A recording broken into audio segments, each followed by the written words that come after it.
Hello student, I welcome you all on Quick eco.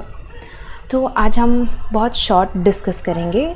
हमारा topic है demand for money और बहुत सारे equations, Cambridge cash balance approach, जो कि बहुत सारे इक्वेशंस दिए हैं, मार्शल, पिगू, रॉबर्टसन, कीन्स, इसके बारे में हम डिस्कस करेंगे। उसके बाद फर्दर क्लासिकल्स के जितने भी इक्वेशंस हैं जो कि एग्ज़ाम्स में अक्सर पूछे जाते हैं और वो बहुत इंपॉर्टेंट भी हैं। तो चलिए डिस्कस करते हैं आज।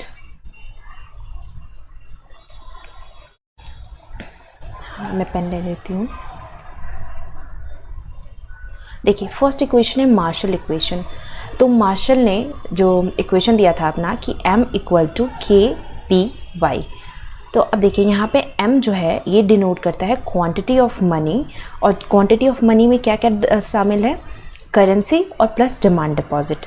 तो ये m डिनोट करता है। यहाँ पे k डिनोट करता है proportion of aggregate real income held by, ये हेल्प नहीं है sorry, held by people in cash, यानी कि वो रियल इनकम का प्रपोर्शन, एग्रीगेट रियल इनकम का प्रपोर्शन जो कि पीपल अपने कैश के फॉर्म में रखते हैं। तो वो के डिनोट करता है। पी डिनोट करता है प्राइस लेवल को, और वाई डिनोट करता है एग्रीगेट रियल इनकम को। तो ये याद रखिएगा, मार्शल का इक्वेशन होता है m इक्वल टू के पी वाई, और ये सारे डिनोशन यहाँ पे नीचे दिए हुए हैं। नेक्स्ट देखते हैं इक्वेशन, पिगू इक्वेशन। तो पिगू का इक्वेशन है m is equal to P K R. तो पी के आर जो है पिगू का इक्वेशन में, हम इसको इस तरह से भी लिख सकते हैं। अगर मान लीजिए हमें पी का इक्वेशन चाहिए तो हम यहाँ पे अगर पी को हम इधर लेके जाएंगे और m को इधर लेके आएंगे, तो तो ये p हमारा 1 अपॉन में चला जाएगा, और ये m इधर आके यहाँ पे m इसके k अपॉन m के फॉर्म में। मान लीजिए यहाँ से हम r का भी इक्वेशन बना सकते हैं, वैसे ही k का इक्वेशन बना सकते हैं। तो पीयू के इक्वेशन में देखिए, अब m क्या है, ये जो p है ना, सबके इक्वेशन में p जो है प्राइस लेवल को डिनोट करता है, लेकिन यहाँ पे जो 1 अपॉन p हो जाएगा तो ये परचेजिंग पावर को डिनोट करेगा। m जो है ये टोटल मनी सप्लाई है, यानी कि हर जगह m जो है मनी सप्लाई, डिमांड, डिपॉजिट, यही क्वांटिटी ऑफ मनी को ही डिनोट करेगा। k जो है, देखिए इनके k में proportion of real income held by people in money, यानी कि जो मार्शल का इक्वेशन था उसमें कैश के फॉर्म में था, इनके मनी के फॉर्म में है। और आर जो है ये टोटल रियल इनकम है। वहाँ पे प्रीवियस जो हमने देखा था मार्शल में, यहाँ पे आर की जगह पे वाई था जो कि एग्रीगेट रियल इनकम था, और यहाँ पे और यहाँ पे देखिए पीगू में आर है, वाई की जगह ये टोटल रियल इनकम है। यानी कि सब चीज़ लगभग सेम है, बस डिनोट करने का तरीका अलग है। अब देखिए तीसरा है रॉबर्टसन इक्वेशन। अब m is equal to P K T. तो ये इक्वेशन ये रॉबर्टसन ने दिया है, और यहाँ पे m देखिए, p का मतलब यहाँ भी प्राइस लेवल है, m का मतलब मनी सप्लाई, और k का मतलब proportion of transaction people wish to hold in cash, यानी कि वो प्रपोर्शन जो कि पीपल कैश में रखना चाहते हैं। और यहाँ पे t क्या है? Total amount of goods and services, यानी कि जितने भी गुड्स एंड सर्विसेज के अमाउंट है वो, और परचेजिंग ड्यूरिंग अ ईयर, यानी कि एक ईयर में जितने भी अमाउंट गुड्स एंड सर्विसेज के लोग परचेज करते हैं वो टी डिनोट करता है। तो ये रॉबर्टसन इक्वेशन है। नेक्स्ट चलते हैं कीन्स इक्वेशन। तो देखिए कीन्स ने इक्वेशन दिया था n is equal to P के।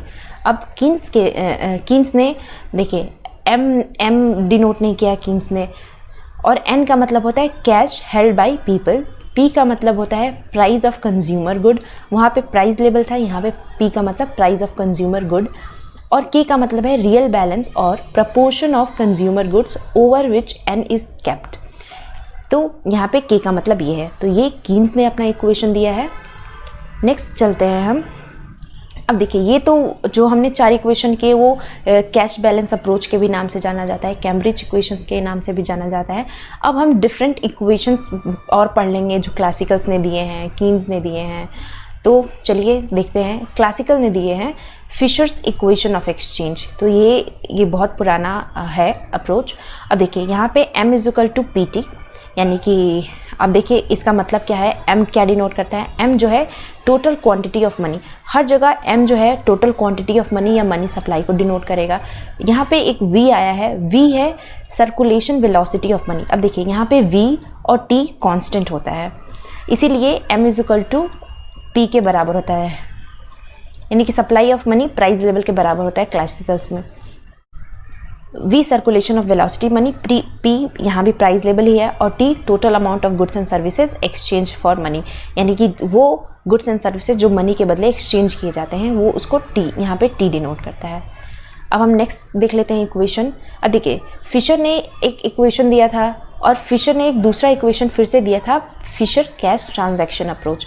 इसमें क्या था, M V is equal to P T तो है, लेकिन इसके साथ एक एम डैश वी डैश भी जोड़ दिया था। अब देखिए एम ये जो पी है प्राइस लेवल है, अगर 1/p इधर लेके जाएंगे तो 1/p, तो ये वैल्यू ऑफ मनी हो जाएगा। एम जो है the total quantity of legal tender money, यानी कि जितने भी लीगल टेंडर मनी है वो एम डिनोट करता है, यानी कि जो भी मनी सप्लाई चल रहे हैं। वी है velocity of circulation of money, यानी कि जो मनी सर्कुलेट है उसकी वेलोसिटी कैसी है वो वी डिनोट करता है। अब जो नया जोड़ा है फिशर ने एम डैश, उसका मतलब होता है the total quantity of credit money, यानी कि जितनी क्रेडिट मनी की टोटल क्वांटिटी है, और वी डैश का मतलब है velocity of circulation of M, यानी कि ये जो क्रेडिट मनी के जो सर्कुलेशन है, ये जो क्रेडिट मनी है इसके सर्कुलेशन जो है वो वी डिनोट करता है।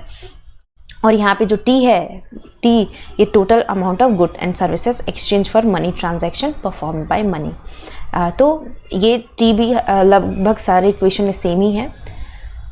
अब नेक्स्ट इक्वेशन देख लेते हैं, फ्रीडमैन थ्योरी। अब देखिए फ्रीडमैन जो थ्योरी है ये पार्शियल कीन्जियन है एंड पार्शियल नॉन कीन्जियन थ्योरी है, जो फ्रीडमैन की थ्योरी है। तो इन्होंने क्या बताया था, ये अक्सर एग्जाम्स में पूछा जाता है कि जो फ्रीडमैन में जो टोटल मनी डिमांड है वो किस पे डिपेंड करता है। तो टोटल मनी डिमांड फंक्शन है, देखिए वाई का फंक्शन है। ये बहुत सारे क्वेश्चन में मैंने प्रीवियस ईयर में कराया भी है ये क्वेश्चन, कि ये जो वाई है ये टोटल परमानेंट इनकम है। पी यहाँ पे प्राइस लेवल को डिनोट करता है। जो आर है वो आर यील्ड ऑफ बॉन्ड को डिनोट करता है। ये आर ई जो है ये यील्ड ऑफ इक्विटी को डिनोट करता है। देखिए ई फॉर इक्विटी और ये yield of equity, B for bond ये yield of bond, P E यानी कि expected price, expected rate of change price of a good, यानी कि किस गुड पे एक्सपेक्टेड प्राइस क्या है किसी गुड का। और डब्ल्यू क्या है, ये ह्यूमन वेल्थ या ratio of non human wealth को डिनोट करता है। और यू है ये टेस्ट एंड प्रेफरेंस को डिनोट करता है। यानी कि फ्रीडमैन ने कहा था कि जो मनी डिमांड है ये इन सब चीज़ों पे डिपेंड करती है। मनी डिमांड इन सब चीज़ का फंक्शन है, सिर्फ वेलोसिटी और टोटल डिमांड एंड सप्लाई इन सब का फंक्शन नहीं है। ये bond, equity, price, taste and preference, non human wealth, इन सब का मनी डिमांड जो टोटल स्टॉक ऑफ मनी है सबका फंक्शन कहलाता है। तो ये फ्रीडमैन का है जो कि बहुत इंपॉर्टेंट है, अक्सर एग्जाम में पूछा जाता है, तो याद से इसको लिख लीजिएगा। नेक्स्ट है हमारा न्यू क्लासिकल अप्रोच, और न्यू क्लासिकल में मार्शल एंड पीगू दोनों आते हैं। तो मार्शल एंड पीगू ने एमडी यानी कि money demand, amount of money demanded, ये किसके इक्वल है, के एंड वाई के। अब देखिए यहाँ पे जो के है ये कांस्टेंट है, और जो वाई है इसका मतलब होता है money value of national income, यानी कि वाई एक तरह से नेशनल इनकम को डिनोट करता है। अब चलते हैं अपने नेक्स्ट इक्वेशन पे। अब देखिए कुछ कीन्स के बाद बॉमल और टोबिन ने भी अपने इक्वेशंस दिए थे।